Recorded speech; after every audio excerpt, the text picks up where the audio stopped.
네, 이항용의 월가이드로 문을 열겠습니다. 지난주에 뉴욕 증시 3대 지수는 약세 흐름을 나타냈습니다. 많이 하락한 건 아니지만 숨고르기를 2주 연속 나타났는데 여기에서의 오늘 인사이트 살펴볼 수 있을 것 같습니다. 이항용 위원님 연결하겠습니다. 안녕하십니까? 네, 안녕하세요. 이항용입니다. 네, 오늘의 인사이트 주제 함께 보시죠. IT 성장의 중심에서 변화의 조짐이 보인다. 좀 대응 방법은 오늘 주제입니다. 2023년 10월 이후 S&P 500과 나스닥 지수 2주 연속 하락 마감을 했는데 어떤 변화의 조짐이 보인다는 말씀이실까요? 네, 저희가 이코노를 통해서 꾸준하게 포트폴리오의 분산이 필요하다고 계속 말씀드렸고요. 성장주 일변도를 갖고 계신 분, 특히 이제 분산 투자가 중요성을 강조드리고 있었는데요. 지난주에 2주 연속으로 S&P 500과 나스닥이 모두 하락했습니다. 이것이 자주 있는 건 아닙니다. 2023년 10월 이후 처음으로 있을 정도로 2주째 약간씩 뭔가 좀 쉬어가고 있고 뭔가 브레이크가 걸린 느낌이 있습니다. 이렇게 2주 연속 하락하게 된 배경에는 몇 가지 우리가 뚜렷한 사유가 있을 텐데요. 우선은 엔비디아가 이끈 AI 투자 열기 확산에 따른 소위 피로감이 분명히 있는 거죠. 그렇기 때문에 어찌 보면 긍정적으로 본다면 자연스러운 휴식으로 이해할 수도 있습니다. 두 번째는 지난주에 잇따라서 발표된 소매 물가, 도매 물가죠. 흔히 얘기하는 CPI와 PPI가 발표됐습니다. 그런데요, 2개월 연속 모두 두 가지 지수 모두 예상보다 높은 인플레이션이 확인됐습니다. 그러다 보니 금리의 조기 인상 가능성이 갈수록 멀어지고요.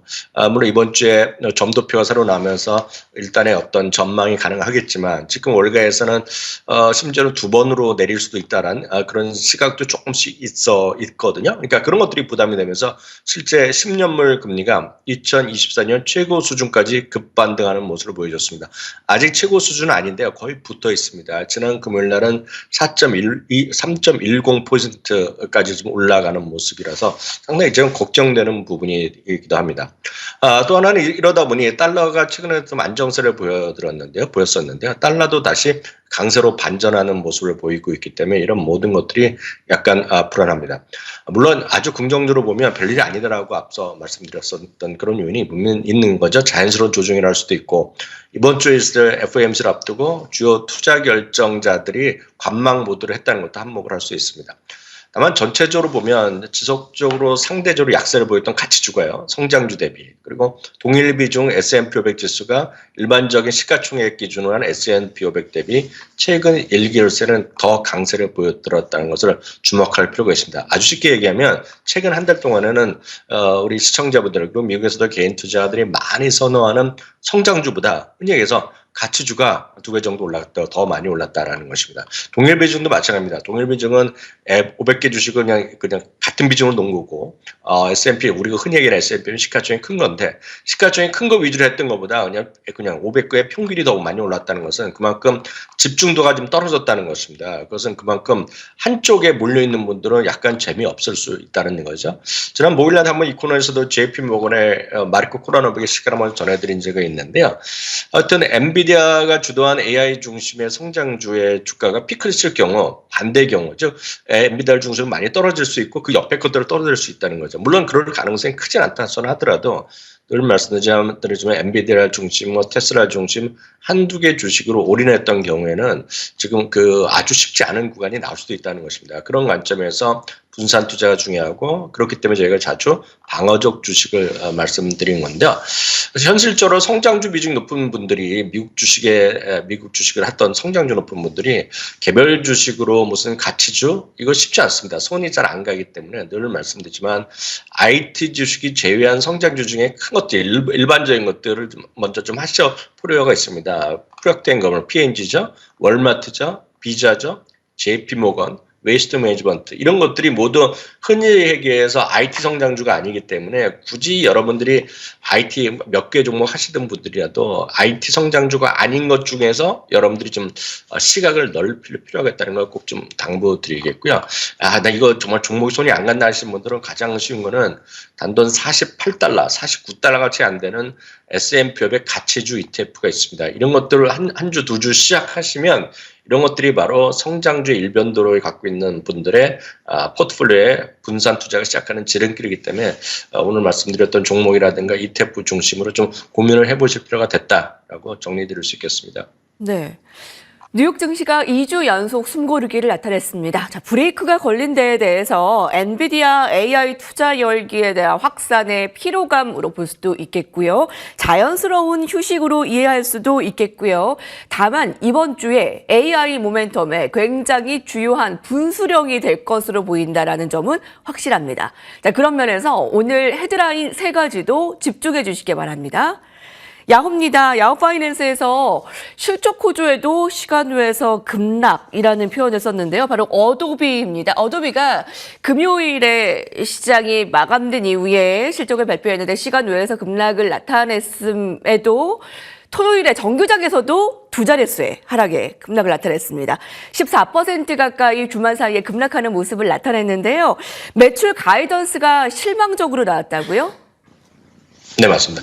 앞선 콜에도 대충 보셨겠지만 실적 자체 이번 분기 실적은 괜찮았습니다. 기대 이상이 나왔었는데 문제는 이제 앞으로의 가이던스라는 게 또 하나 이제 중요한 것이 미국은 영업 활동을 통한 현금이 상당히 중요하게 차지하는 비중인데 이것이 약간 기대에 못 미쳤다라고 보셔야 되겠고요. 말씀드렸다시피 영업 활동하는데 현금이 기대해야 되니까 마진율도 좀 감소했습니다.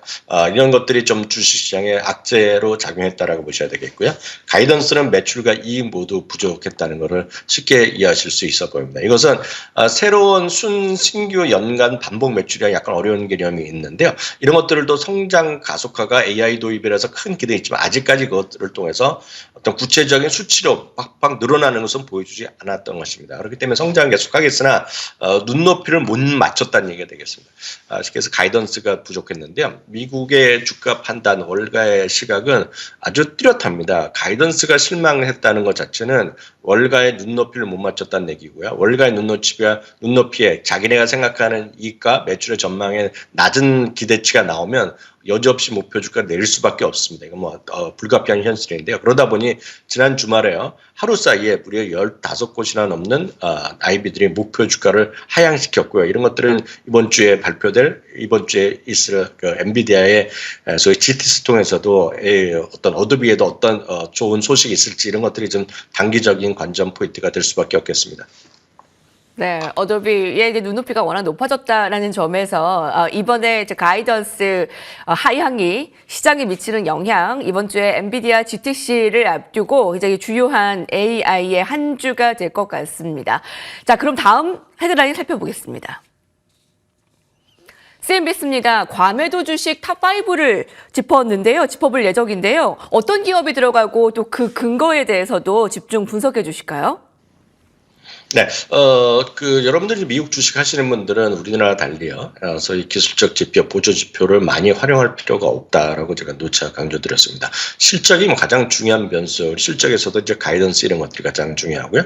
구체적으로는 순현금이라든가 마진율 이런 것들이 상당히 중요한 변수가 되겠습니다. 다만 시장에서 적극적인 어떤 타이밍을 보시는 분들, 이런 분들 입장에서 보면 보조 지표는 우리나라는 수만 개를 쓰지만 미국에서 일반적으로 쓰는 것은 RSI 정도 봅니다. RSI란 건 상대 강도를 얘기하는 것이 되겠는데요. 아주 단순하게 보면 70 이상이 되면 우리가 너무 많이 사졌다, 과매수라고 표현을 하겠고요.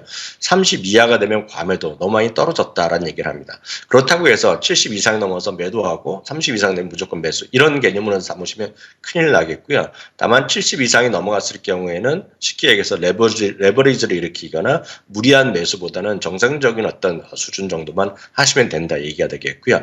30 이하가 되면 어떤 무리해서 지금 더 매도하기보다는 적극적인 어떤 매도나 적극적인 매수보다는 시간을 봐가면서 너무 많이 떨어졌기 때문에 무리해서 지금 또 어떤 매도하거나 일본 미국에서는 이제 숏을 많이 하기 때문에 공매도하기 때문에 그런 건 자제해야 되는 그런 시기 정도로 일단은 폭넓게 이해하시면 좋겠습니다. 순수하게 보조적인 관점으로 이해하시면 되겠는데요.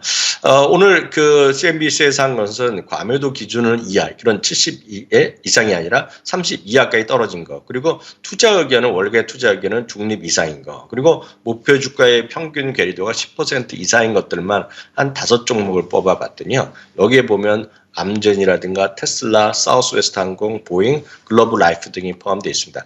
우선 테슬라는요, RSI가 30 이하 29.3까지 내려와 있겠고요. 목표 주가 평균 가격 비례율은 22.8%가 되어 있습니다. 월가가 잇따른 목표가 하락한 것은 저희는 부담이 될 수밖에 없겠고요. 보잉은 여러 가지 사고가 겹쳤죠. 그리고 인도 지연이 계속 있었는데요. 역시 RSI가 26.4까지 떨어져 있습니다. 반면에 목표 주가까지의 평균 가격 괴리는 42%가 있기 때문에 진짜 많이 떨어진 주식이라고 보시면 되겠습니다. 다음은 사우스웨스트 항공입니다. 지난주에 가이던스 하향까지 발표됐는데요. 이와 같은 RSI는 30 이하 27.7mm 되겠고요. 목표 주가까지의 평균 괴리율은 10.5% 정도가 나오기 때문에 이들 종목들도 한번 여러분들 좀 관심 갖고 보조적인 것들 살펴보시면 좋을 것 같습니다. 네. 목표가와 평균 괴리율이 그 높은 순서대로도 살펴봤고요. 괌에도 top5 한번 주목해 주시기 바랍니다. 자, 오늘의 마지막 헤드라인이 가장 중요할 것 같습니다. 역시 믿을 거는 엔비디아뿐 미증시를 사상 최고가 수준으로 끌어올리는데 1등 공신을 한 AI 대장주 엔비디아가 지난주에 숨고르기를 나타냈습니다만 그런데도 불구하고 10주 연속의 상승을 나타냈습니다. GTC가 개최되는데요. 작년에 이제 GTC가 엔비디아 주가 폭등의 계기가 됐던 만큼 이번 행사에 굉장히 관심이 큰데요. 네, 맞습니다. 관심 너무 많아져 있기 때문에 웬만해서는 주가가 더 올라가겠냐 하는 분명히 시각도 있지만 이런 것들은 좀 냉정하게 시장에서 발표되고 그 다음에 월가에서 어떤 해석이 있는지를 보시면 좋을 것 같습니다. 이와 같은 앞서 말씀드렸다시피 S&P 500과 나스닥이 2주 연속 하락했음에도 불구하고요. 아주 조그만 차이긴 하지만 10주 연속으로 양보로의 모습을 보여줬고요. 이것은 금년 2월이와 단 한 번도 빼짐없이 꾸준히 올라갔다라고 보셔야 되겠습니다.